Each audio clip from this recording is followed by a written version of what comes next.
Hola chicos, ¿cómo están? En este video vamos a hablar un poquito eh, de nuestro nuevo tema que tenemos que desarrollar, que son las medidas de dispersión. En las clases anteriores estuvimos viendo sobre las primeras medidas que se calculan en estadística, las más utilizadas, que son las medidas de tendencia central. Vimos tres de ellas, que son la media o promedio, la mediana y la moda. Y si bien es cierto, esas son las más utilizadas, no son las únicas y tenemos que conocer otras porque cuando vamos a hacer un estudio estadístico es importante que podamos describir a la población utilizando otras medidas más, parte de las medidas de tendencia central. Entonces, las siguientes medidas que vamos a ver se llaman medidas de dispersión y en este caso la primera de ellas se llama rango y se define el rango muy fácilmente. El rango es la diferencia entre el mayor valor y el menor valor de ese conjunto de datos.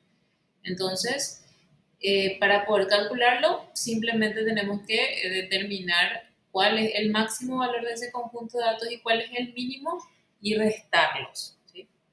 Aquí hay una representación gráfica que pueden ver, este diagrama que está acá, este gráfico se llama diagrama de puntos. Estas son las variables que estamos analizando y sabemos que en el eje Y siempre se coloca la frecuencia, entonces acá vemos que identificamos el máximo valor o el valor con mayor frecuencia y el mínimo, y al restarlos obtenemos lo que se llama rango. Generalmente se representa con una letra R mayúscula. Cuando describimos datos es importante que podamos utilizar una medida de tendencia central y por lo menos una de dispersión. Bien, entonces, acá tenemos un ejemplo de por qué es tan importante también conocer el rango y no quedarnos solo con las medidas de tendencia central. Y voy a leer el ejemplo. Dice, si se conoce que el valor promedio de días de espera para obtener una licencia de manejo es de 5 días en una oficina A, y de 7 días en una oficina B, con esta única información no es posible hacer una elección adecuada. Si nosotros conociéramos solamente el promedio, ¿sí? Fíjense, en la oficina A el promedio es de 5 días de espera y en la oficina B de 7. Si nosotros solamente atendemos al promedio, en este caso una medida de tendencia central, podríamos elegir el 5, ¿sí? Porque tiene un promedio de días de espera menor. Sin embargo, si conociéramos que en este caso, dice, si se sabe que en la oficina A el número mínimo de días de espera es de 3, eso es lo mínimo que se espera, y el máximo es de 15 días, mientras que en la oficina B los valores mínimos de espera son de 3 y máximo de espera son de 8 días, se podría tomar una decisión más adecuada para poder elegir a cuál de las oficinas vamos a recurrir. Fíjense, entonces tenemos el promedio en la oficina A de días de espera es de 5 días. Y el promedio de días de espera en la oficina B es de 7 días. Entonces, si nosotros nos basamos solo en esta información, pues optaríamos evidentemente por acudir a la oficina A. Sin embargo, vemos que en la oficina A los valores mínimo y máximo de espera son de 3 el mínimo y un máximo de 15.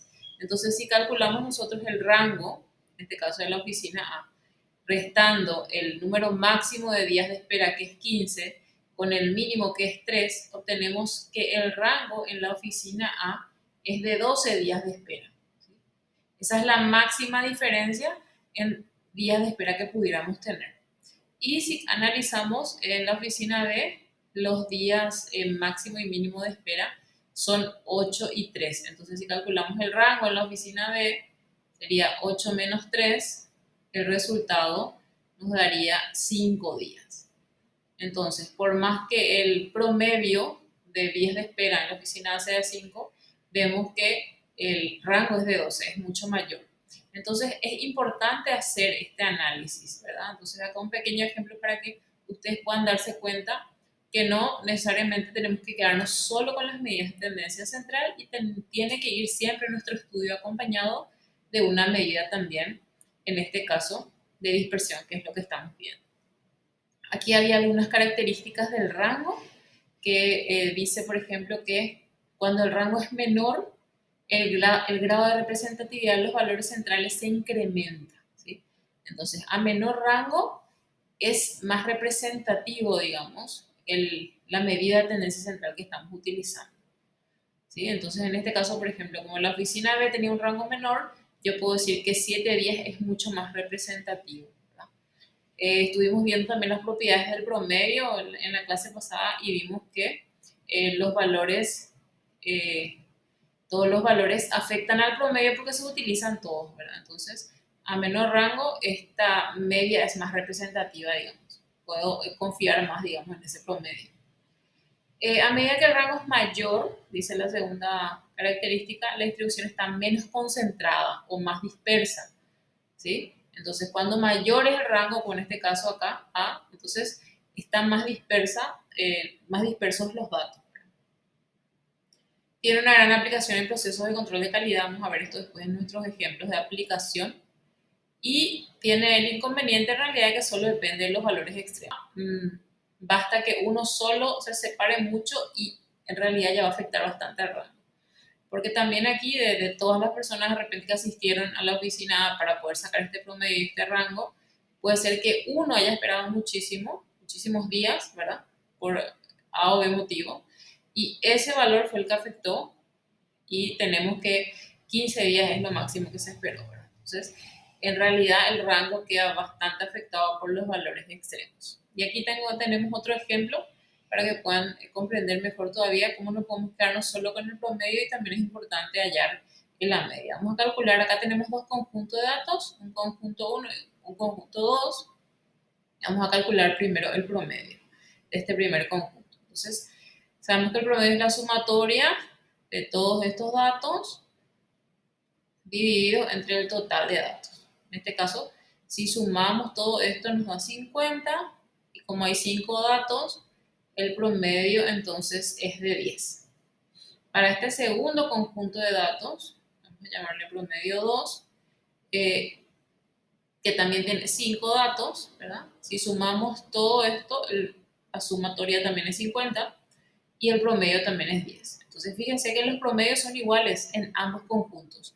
Sin embargo, si ustedes se fijan, en este primer conjunto los datos están mucho más dispersos. Entonces, una forma de determinar o representar esa dispersión sería calculando el rango. Aquí el máximo valor es 30 y el mínimo es menos 10. Entonces, 30 máximo menos el mínimo que es menos 10 y eso nos da 40. El rango de 40 es altísimo. Sin embargo, el rango en el ejemplo 2 sería de 12, que es el máximo valor, menos 8, que es el mínimo, y sería nada más de 4.